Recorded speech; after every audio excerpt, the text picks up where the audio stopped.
My name is Jerry Clifton.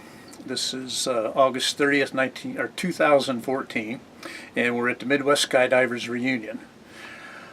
I started jumping in the military, actually. I was in the 101st Airborne from 1962 to 1965, and I was sent TDY to Fort Gordon, Georgia, where I located, quite by accident, a sport parachute club, Gordon Skydivers.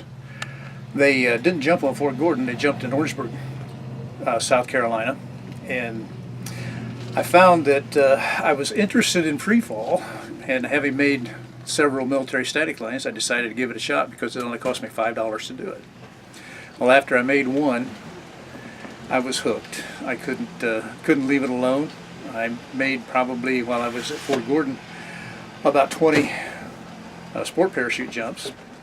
And then when I came back to Fort Campbell, I continued with a group of skydivers around Madison, Kentucky. After I got out of the military, I was a little bit slow for the first year or so about jumping. I don't imagine I made more than 20 or so. But then I got involved in flying. I decided to become a pilot as well.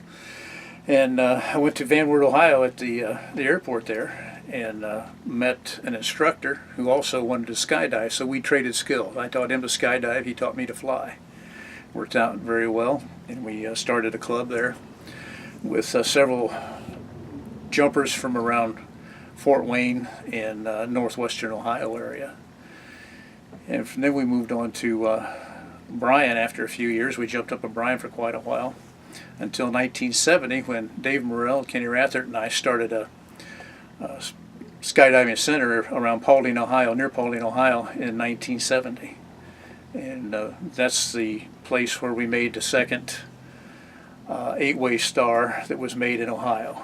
And that was probably one of the highlights, certainly, of my career in skydiving. I did jump till 1977, and I made 1,848 jumps. Met a lot of people, some of them famous, some of them not so famous, some of them even infamous. But we all had fun. We always had fun, and that was probably in those days one of the main criteria of skydiving. It was very social. It was just absolutely very social. We always encouraged anybody and everybody that had any interest in skydiving to give it a try. It had kind of a roguish reputation back in those days. You're all considered a daredevil or somebody that had a death wish or whatever. So we did a lot of education, particularly with the colleges that we tried to recruit students from, that it actually wasn't that way. It did have an inherent danger about it, but it certainly wasn't the way that it was made out to be by a lot of people. We got a lot of press coverage from newspapers and some TV coverage and radio. And it all turned out very well for us back in those days.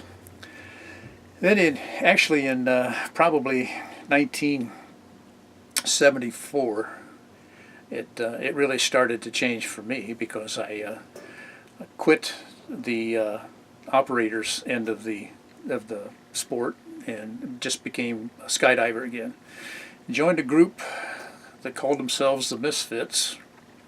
We jumped with another group that called themselves the Sphincter Brothers, the Exodus, and some other groups, a lot of Canadians.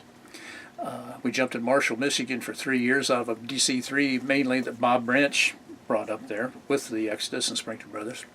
Did a lot of fantastic, fun, great skydives with a lot of great people in those days. The thing that we probably enjoyed the most, I remember sitting at the Richmond Boogie in 1974 or 75, I'm not sure which year it was. And I think they were the Beechnuts then. They had a group of people that were trying to complete either a 21 or a 28 Man wedge. And I sat on the ground. Oh my God, I wish I could do that. I wish I could get connected somehow to be able to do that. Well, in 1976 at the Richmond Boogie, some of the Misfits, some of the Exodus, and some of the Sphincter Brothers put together a 28-man wedge, in which I was on it. I should say it was a 27-man wedge plus one. The last guy did not quite close it before it broke up. But that certainly was a highlight. At the time, we thought it was a new world's record, and it was just a fun day. We did a whole lot of jumps on that day, that particular boogie. I did continue to jump with the Misfits until 1977, and decided the spring of 1977 that I just needed to do something else. I thought I'd had all the fun out of jumping in I could get. I didn't believe that I could actually keep up. I thought I was getting too old at 33 to keep up with what was going on. And now I see people that are my age just as active as jumping as people that are 20. So I might have made a mistake there. I've always wanted to jump. I've always enjoyed it. I've always promoted it. And the things that I see going on today, to me, are fantastic. They're phenomenal. And the good part to me, the real good part, the thing that I enjoy, is having been a part of making what's going on today possible.